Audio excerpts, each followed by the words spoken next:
Welcome back. Celebrating 20 years as a poet, Lelethu Mahambehlala, known as PoeticSoul, is developing future poets through her Umyalezo, which is a message through her poetry project. It's set to create employment for more than 20 people while changing the lives of 6 poets. Siphosethu Booi is in Gqeberha and joins us now. Siphosethu, good morning. It's always good to see other artists creating employment for other artists such as this poet.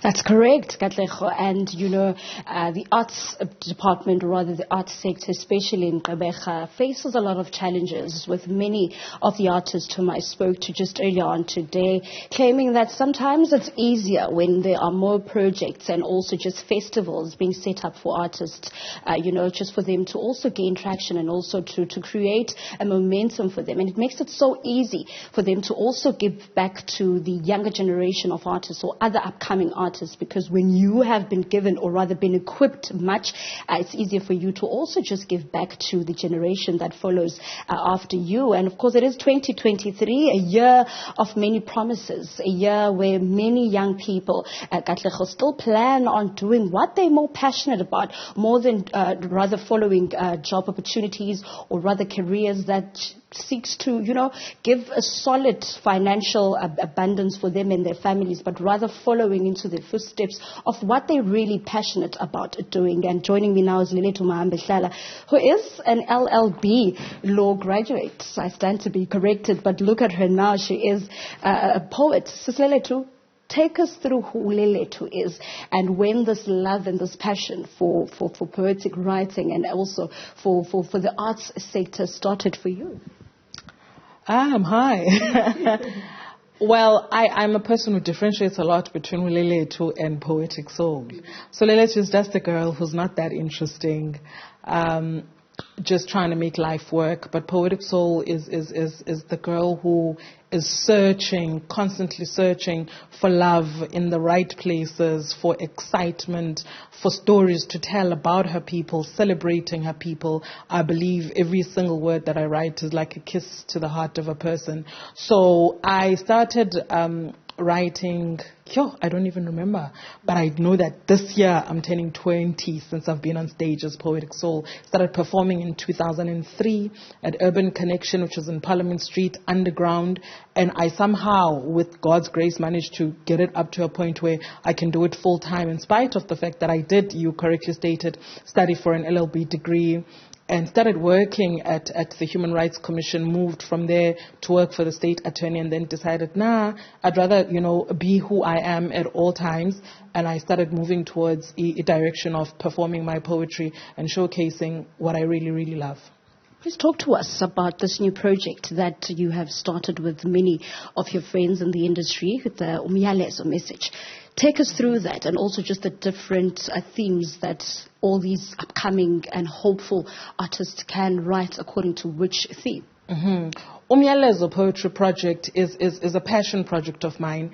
It is really my way of saying thank you to poetry for holding me up for the past 20 years. It's my way of saying, understandably, the flame of poetry will burn out, but it is so exciting as well to put together platforms for the younger generation so that they can realize the same possibilities I realized within poetry. So Umyalezo Poetry Project is a project that's on the search for 6 poets in this year. I'm hoping we can carry it on forward in other years as well. But this year we're looking for 6 poets who will be presenting their poetry along the themes of I'm trying to remember the themes now. It's freedom in the new age. That's the first theme. And then it's initiating boys to men. And then women birthing nations. The right to food, and celebrating the family unit in the midst of GBV and HIV, and an African romance. All these themes will be allocated to a month. Obviously, an African romance is for Valentine's Day, which we'll be doing in 2024, February. Poets will submit their poems. Their poems will shoot a video and also record the audio. And we've got community radio and TV stations that have agreed to partner with us to showcase these poets. And then from there, we'll put them on online platforms. It's just a way for me to say times have changed. Poets can no longer just be seen at school and quickly come and perform your piece here. They actually need to have an online presence as well. This can become work. So I'm trying to create that kind of portfolio for them to say, show people that you've worked, show people that you're a beautiful writer and you've got a message for the whole country to listen to.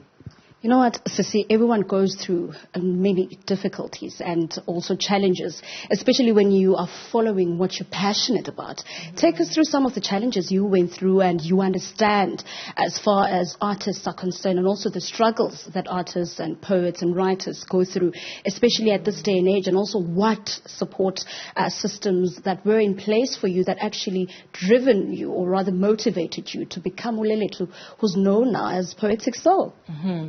I think really for me the biggest challenge is support for a lot of artists, support from family units. Unfortunately, I didn't have that challenge because families are expecting that you will go work and pay back the black tax, right?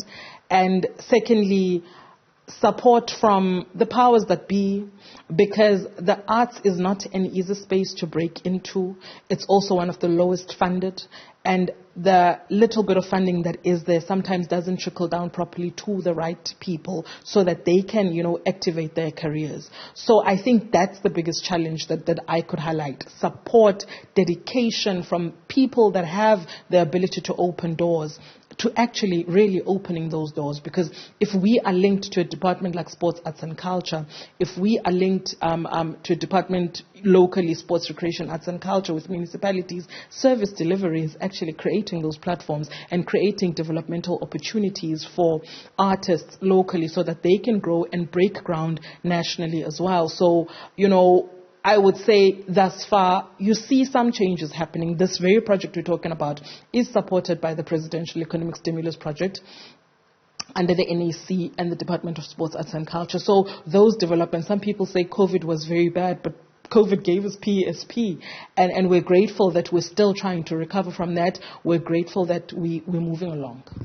That was, of course, Lelethu PoeticSoul Mahambehlala, just giving us a bit of background in terms of all the struggles that artists go through, especially here in Nelson Mandela Bay. So we're hopeful that all the other hopefuls, as far as poets and writers are concerned, this is an opportunity for you to showcase your talents and also your writing skills and just sharing what's in your heart as well. Also considering the fact that it is a new year, so it's a year of many possibilities for many South Africans.